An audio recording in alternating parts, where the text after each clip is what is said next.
Hey, good evening, everybody.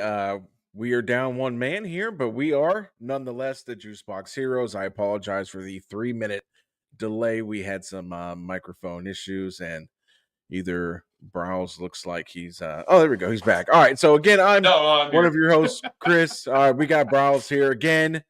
PK's not with us. He's not, a little under the weather, so we hope he feels better. So yeah, man. So, Brawls, it's you and I again, round two. Uh, how's your week going so far, man? It's been busy, man. I'm surprised it's already Thursday. Let's put it that way. But yeah, other than technical difficulties that we were having here just a couple of minutes ago, I feel like that's the way the entire week went. But anyway, speaking of technical difficulties, that's pretty much what happened with the Astros offense. So we're going to get into that. That's going to be a whole lot of fun and probably very short lived on what we're talking about. But we'll go from there. How about you, buddy? How you doing? Oh, it's tough because it's Thursday and a lot of people get excited tomorrow's Friday, but I already know how jam packed and slammed my weekend's going to be. So it's just, it is what it is at this point. Yeah, I mean, so we Tuesday we did our little league draft, so that was cool. This weekend we've got select ball, and Benjamin's going to pitch game one. He's going to be the opening pitcher, so he's pretty pumped about that. So hopefully that goes well. But enough of all that. So it has been a pretty rough last couple series for the Astros. You're coming off of a terrible showing against Baltimore at home, and a lot of I was kind of one to think, oh boy, here comes Detroit. I know you and I, we predicted them to go 1-2 in the series. PK was team homer on that one. He went for the series win. And at the end of the series, none of us won anything because they got swept. We're all And wrong. we were hoping that maybe there was a glimmer of hope that that they would play up to Detroit. And it seems like outside of the Wednesday game, or no, the Tuesday game, you turned on the game in the second inning and it was already over. I mean, it was rough. I mean, they scored a total of 2 runs two runs that entire series. They were outscored 18-2.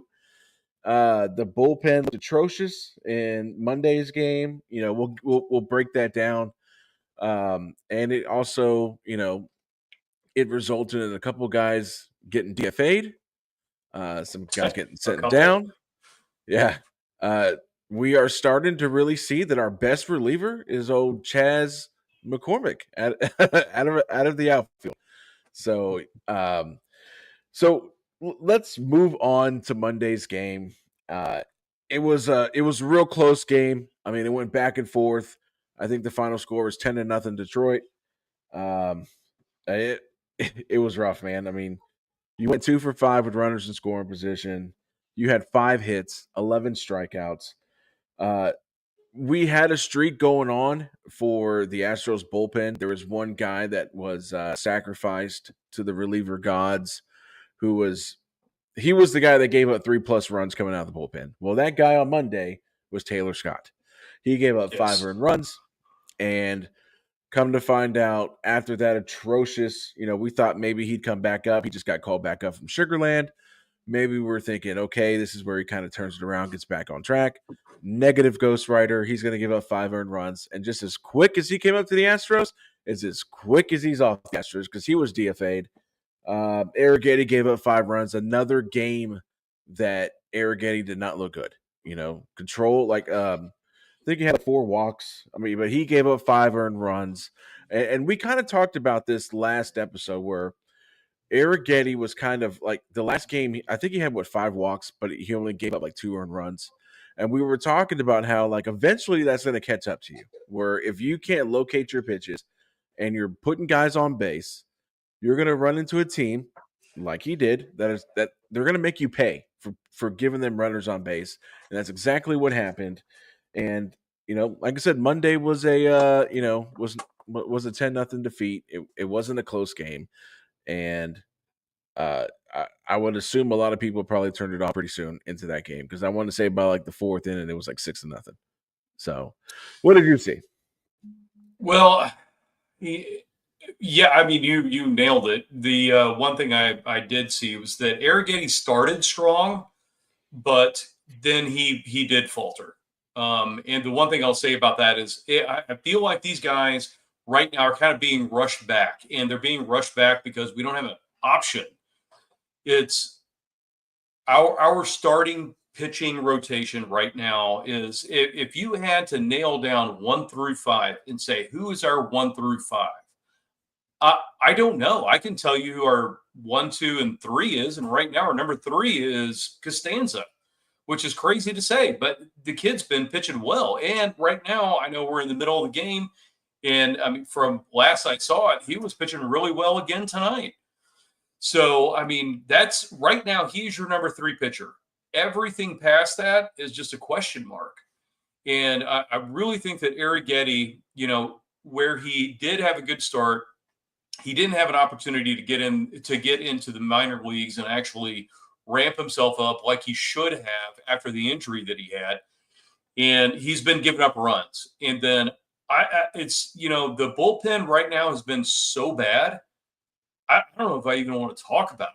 I mean, we talked about how the first half, like before the All-Star break, about how this bullpen was actually nails going in, but that nails was led by Abreu coming in either the 7th or the 8th, depending on where you were in the lineup for the other team, and then going into Hader. And then you would mix in Bennett Sousa in there somewhere, to go ahead and get those other 3 outs. And let me tell you, it's if you have those 3 guys healthy, you've got a decent bullpen. If you can get to the 6th inning and somehow bridge it between there, those 3 guys get the job done. Every other bullpen pitcher we have seen has been just a disaster over the last 10 days, 12 days, something like that. It has been something that I am absolutely shocked at with the turnaround that it's been. And we talked about this in the last episode. I was like, okay, we need to blame the offense for the losses that we've had lately. And no, we don't need to completely blame the offense. Don't get me wrong. They're still on the hook for a lot of this. But I'm telling you, man, it's the runs that we've been giving up in these games. We've been like scoring 0, and you've seen like a 10-0, a 14-0, a 7-0. These games not only are embarrassing, but it's been the pitching that's been just absolutely awful. I don't even know how to say it. So it's been a disappointment. How about that? That's the best way I can put it. And we've seen this from Dana Brown now with the flurry of moves that he's made. I was looking at all the DFAs and all the send downs and I saw one call up, and I've been looking at, I'm like, who do we even have our bullpen at this point? And I can name maybe 3 or 4 guys that didn't get sent down, and that's about it. And it's just been just a rotation of dudes in and out, in and out, in and out, DFA'd, up and down. And then that's been about it. So anyway, for Friday, there's not that much to talk about because we didn't score. We got smoked, and I will let you take it. Well, here's kind of the way I kind of see about how the pitching is. I think at this point, with how bad the offense is, and again, I mean, like, you still need to go out there. You still have to execute your pitches, stuff like that. But the pressure on these starters is so immense right now because if you go out there and give up 2 Huge. runs, those 2 runs might as well be 7, right? So, and I would assume, again, I've never been a pitcher. I've been on the other side.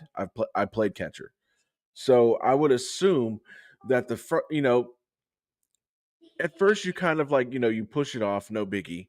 But I would assume that there comes a certain time where it starts to get frustrating. And I think we're starting to see that out of like Framber, number 1, which we'll get to Framber. But like, so let's move on to Tuesday. So Tuesday, and this is where, this is actually a really good segue because you got a fantastic pitching performance by Hunter Brown. Fantastic. He goes 5 innings, or he goes 6 innings, 5 hits. He did walk 3, 6 strikeouts. didn't give up a run, and gets a no decision. You lose that game 1-0, and again, you've got 4 hits, 12 strikeouts from the offense.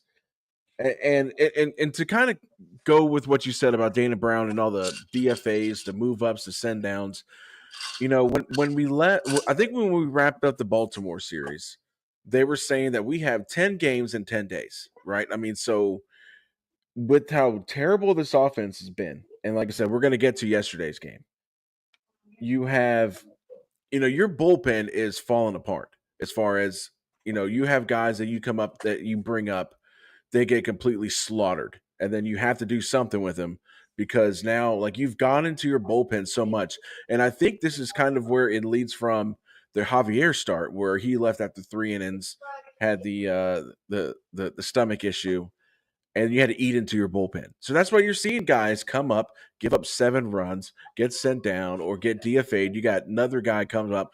They called up EJ Blueball a couple days ago, and I don't think I've seen him pitch. So I'm Nope. thinking he's going to be piggybacking somebody, because I know with this Orioles series coming up, you will see Spencer Arrighetti pitch, and then you will see Lance McCullers pitch. So I would assume that Blue Ball is going to piggyback off of either one of them. But yeah, you have to. They just went out there today. They just signed Craig Kimbrell. At this point, I mean, how do I feel about that? If this was 12 years ago, I'd be super excited. But I mean, he's like what, 38, 39? I mean, so but at this point, he's an arm that's not fallen off or exhausted or tired. But the bullpen has let you down because they can't go 2 innings without giving up, a handful of runs. Now the bullpen pitched a lot better last night, or should I say yesterday afternoon. But like, you had Caleb Ward come in on Tuesday night. He comes in, walks 3 guys. You already have a runner at second because of the new extra inning rules. So he walks a guy, and I don't know. I can't remember if the count that he had was a full count, but that slider, if that was a full count and he threw that slider, then he should be the next one on the train of either getting DFA'd or sent down, because that slider was nowhere near the strike zone. I can understand if it tailed the inner corner or outer corner and then bailed out the last minute, and the hitter just made a really good adjustment and laid off of it. That slider was a ball the second it came out of Ort's hand. Like, that was the most uncompetitive 3-2 pitch I've ever seen in my life. So it's like, we're at the point now when it rains, it pours, with like the new gimmick ways we could find to lose games when we're not getting donkey stomped 10-0, right? So I'm gonna hand this over to you before we get to yesterday's game. But it's a tough loss for Hunter Brown. He pitched his ass off, and you couldn't score a run for him. So, Browse, I'm going to hand this over to you before I take any more of your thunder.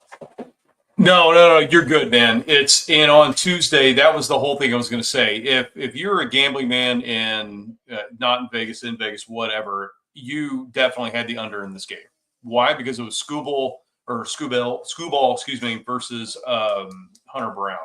Dude, you knew the under was going to cover on this one, but nobody knew that it was going to be 0-0 going into the 10th. And this was after the way that we saw how the Astros have played, and especially what our bullpen's done over the last 5-6 games at this point.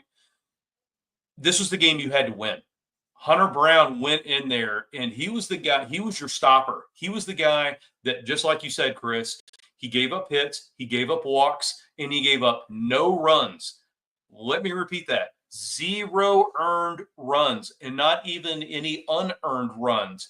He went in there and got the job done, and everybody else screwed this up. It's the bullpen tried to come in there and take care of business. They did for the most part. I can't say that, it was a complete disaster this time around, but at the same time, your offense has to do something. Scooball didn't pitch the entire game. Okay. You went into that Detroit bullpen, you got in there, and guys, I hate to say it, the entire team's been slumping, but these are still professional hitters. You're trying to tell me that Carlos Correa, Jose Altuve, Christian Walker, Pena, all these guys are going to, just be dead all at the same time. Even when these guys are dead at the same time, you still see somebody like a Diaz or anybody else go pick them up, or a Caratini or any of these guys, and it just didn't happen.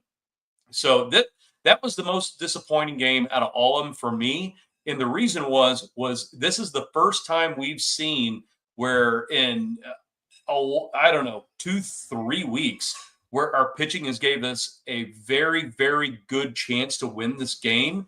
And we went into extra innings at 0-0. That is straight up embarrassing. I'm going to call it out right now.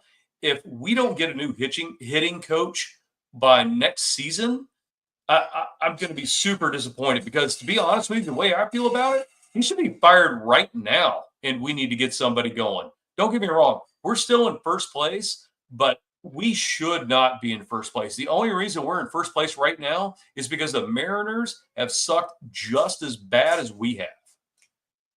All right. No, I'm I off my agree. soapbox. No, you're good. You're good. And my question is, if the offense is struggling and it's a 0-0 game, and I get it, you could say, oh, well, they faced Screwball. Okay, well, they faced Screwball for what, 7 innings? So you had you had 3 innings where you didn't have to face him. If your offense is struggling, why are you not playing small ball when you have a guy at second base? Like, why? That baffles my mind. I mean, How like, many times have I I had to say understand. this? I understand that small ball is a thing, is a dinosaur mentality when it comes to baseball. I get it. But if you're struggling to score runs, drop a damn bunt down, get the runner to third, and guess what? A pop up, or I mean, a sac fly will get that runner. I don't have the at bats that took place that 10th inning, but I guarantee you nobody tried to bunt over the runner to third. No, And I bet you it was like absolutely did not. strikeout, pop up, and then ground out. So And Chris, this is 3 extra inning games that I have had to say this. If you are on the road and you're in extra innings, you have to score that runner from second to put the pressure on the other team who's going to come up with that last at bat. It yeah. is just unexcusable if you can't do that. Just like you said, you have to bunt, you have to get a routine pop up to move him over. How hard is that to execute? And I stole your thunder, man. Go ahead. I'm sorry. No. I mean, like, you're 100% right. I mean, like, again, the thing that frustrates me is that that this offense, you just got outscored against Baltimore like 45 to like 6 or something like that. You're leaving this series being outscored 18-2. Your offense is struggling. I mean, granted, I know now that they're last time I checked, they were up 5-1. So thank God they remembered how to score runs. I mean, you had a period of 30 innings where you didn't score a run. So you are desperately struggling to score runs. Why not resort to small ball? There is no rule saying you can't use small ball, but I don't understand it. I mean, like, again, I just don't understand it. I mean, it makes too much sense. Hey, if our fall ball team is struggling to score runs and we have a runner at second, yeah, we're gonna bunt him over. Drop a If we bunt. get a lead up, if we get a lead off double, I'm telling one of the boys to drop a bunt down to get him over to third, because anything else will get that run in, and then that'll boost more. Like I said, you may come back and win that. That one run that you score may be the difference, and you win that game 1-0. And then maybe as we go into yesterday's game, maybe you have a little bit more mojo going, but you didn't. So you went into Wednesday's game and Framber. I mean, that was a game where I finished up. I think I was working on something, and I was like, "All right, I'll catch it in the second inning." So I popped in second inning. It was 5-0. I was like, "Well, there goes that." Framber, I get it. We talked about earlier about the pitching or the hitting being so lackluster. But Framber, in my opinion, has zero reason to be upset about the offense or anything, because his last 3 starts in 17 innings that he's pitched, his ERA is over 7. So it's not like he's getting robbed like Hunter Brown is, where he's giving up 1 run and the offense can't score runs. He's given up 4+ runs, in his last 3 starts. And I'm sure the start before that was another 5 spot that he gave up. The team looked like, I mean, granted, you got the 2-run homer by Dubon, but outside of that, you had 5 hits. You had, excuse me, another 10 strikeouts. You finished this series with, let's see, 22, 33 strikeouts. So you average 11 strikeouts a game. So this was just a very, you have back-to-back series now where you're just absolutely 100% non-competitive. Offensively, you were competitive in Tuesday's game. That's because that was Hunter Brown had to hold it down. But yesterday, that was a game that was over by the second inning, maybe third inning. I mean, so and by then you're just like, okay, how bad is this going to get? And again, now you can't talk about the bullpen. The bullpen held it down after Framber left. So the bullpen gives up 0 runs. All 7 earned runs went to Framber, and it's 7-2 by the fourth inning. You're flipping the channel. I mean, so that's that's all you could talk about. Is Framber gave up 7. Granted, he didn't to my knowledge, he didn't go out and call anybody else out after the game. Yeah, he So shouldn't have. it was just a piss poor series, another piss poor series by the Astros. I mean, I don't know what else to say. I mean, that's I mean, that's it. That's all I got. What do you got? I got 2 things. One, just to, and I'm not trying to like step on your toes or anything like that, but to correct you, it was 6-0 at the end of the first inning. So Framber okay, 6-0 looked absolutely awful. Yeah, and shout out to Mike Farron, friend of the Juicebox Heroes on MLB Network Radio. But anyway, he was talking about it. And even said today, he was like, listen, when you get Framber Valdez in there, this guy not only is a free agent, but he's been the ace of your staff here for a couple of years now. And the guy that you count on to come in, pitch, turn things around, and, get you that win. And he did the exact opposite of that. He was very critical of our pitching staff, and well-deserved. I mean, because we should be very critical of the way they've been pitching lately, especially Framber. And it was not fun baseball to watch after about 2 outs. Let's put it that way. Yeah, from the very first inning, I was like, this is ridiculous. It's like, I can't even watch this game the way that they're playing right now. And don't get me wrong, we've all seen the Astros come back and have unbelievable games where, they were down by 6. You didn't watch it all the way into the 8th. But at this point, I kind of feel like that they don't have that. I mean, that was a like different those team, old though. Astros teams did. Yeah. So I mean, that's a it's a different team. Like this is not.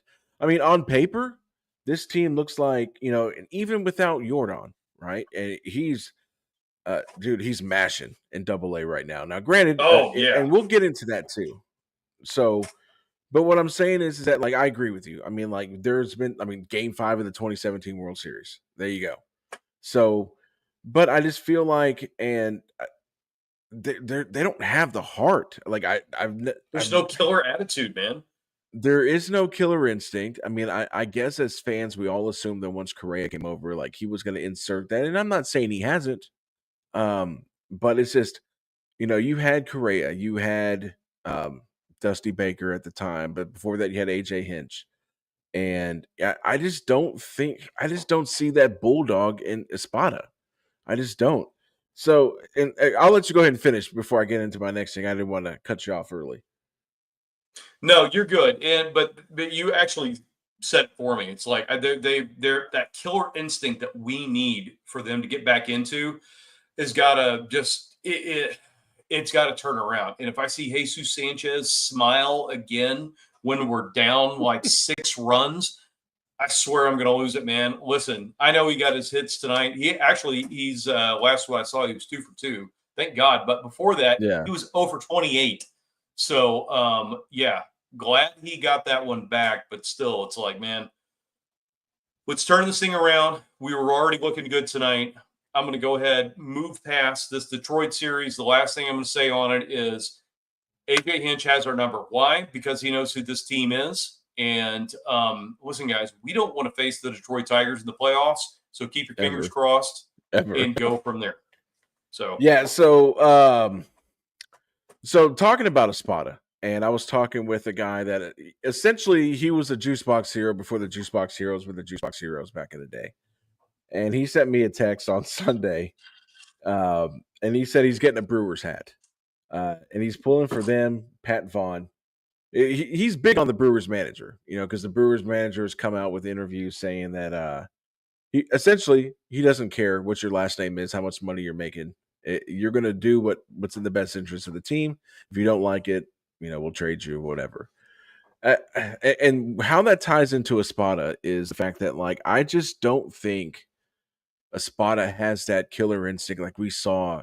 I mean, even you can criticize, and I'm guilty of it to the T, criticizing the way Dusty Baker did things, right?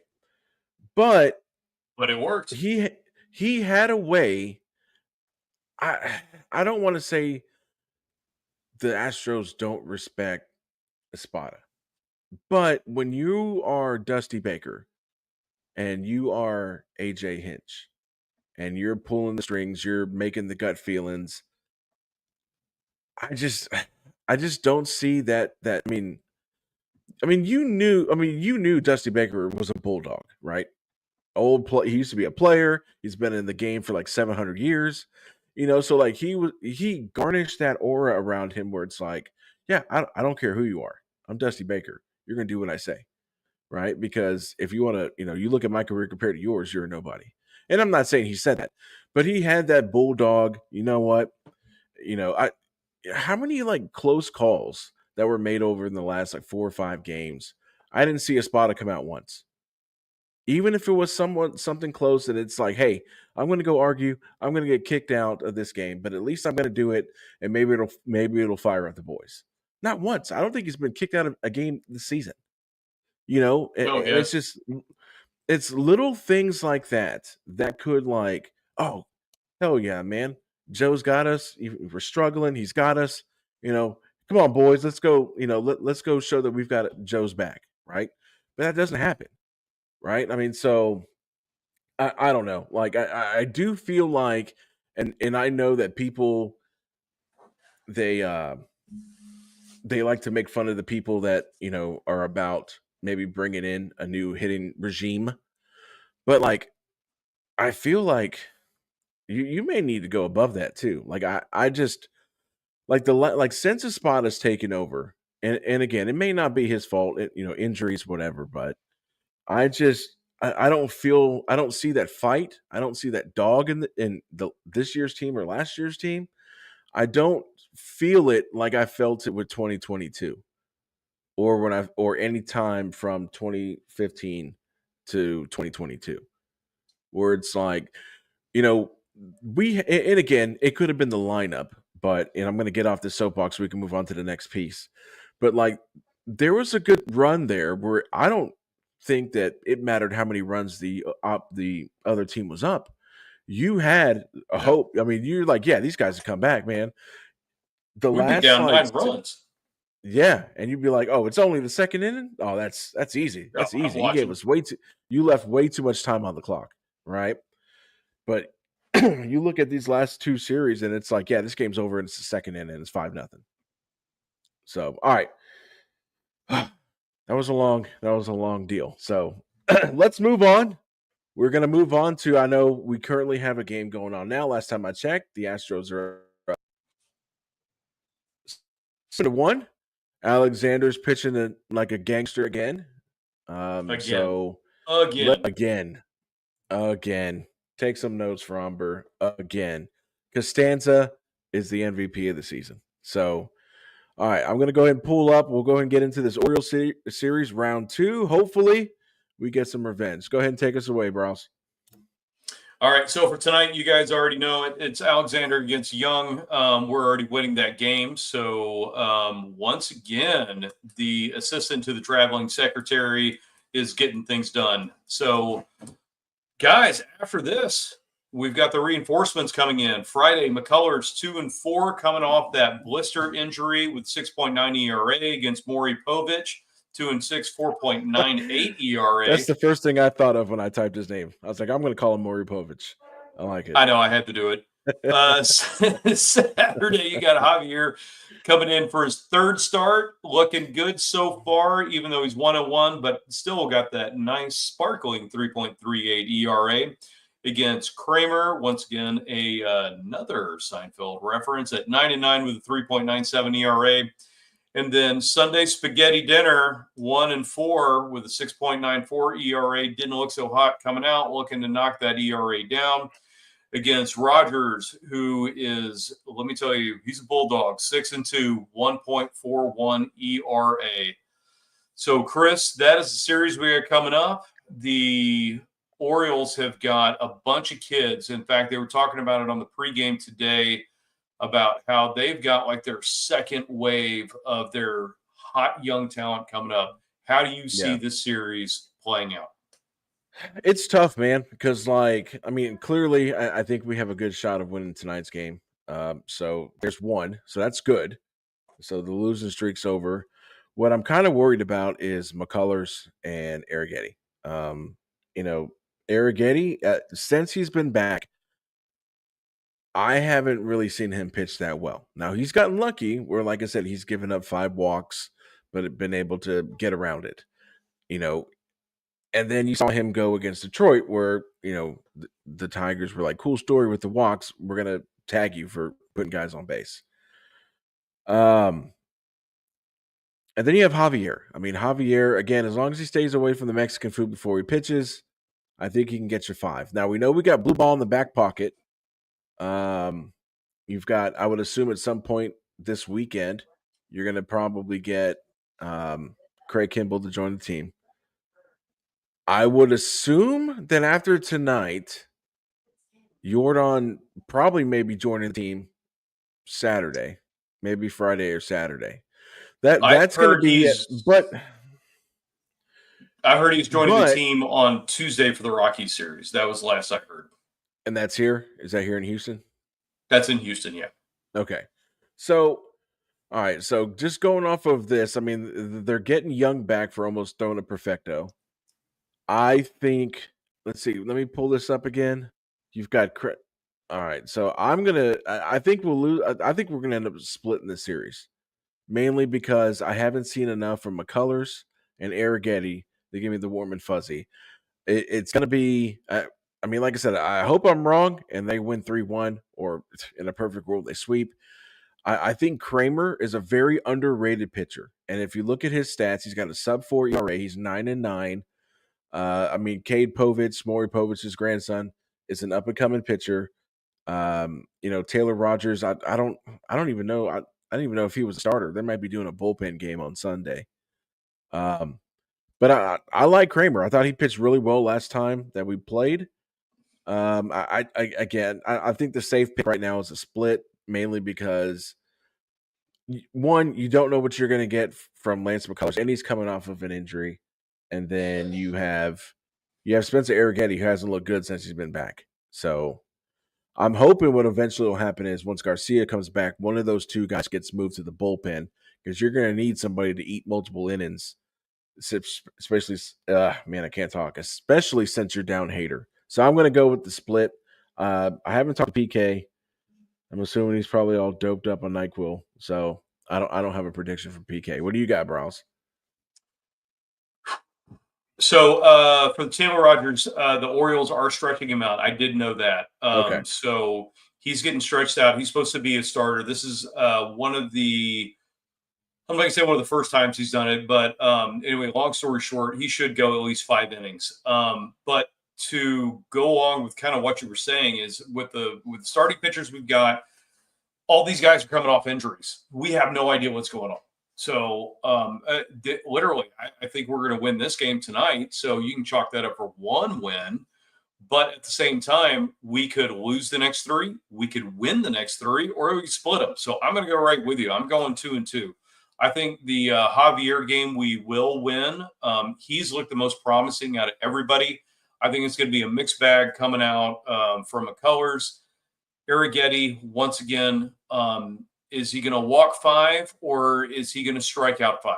We don't know because I think he got rushed back to the majors too early. The one thing that we do have an advantage with is the other side of the dugout. Those guys, the pitchers they've got going too, aren't exactly killers out there. So, we've got hopefully a little bit of momentum going after this game tonight with our offense, where we can go in there, get 3-4 runs at least each game.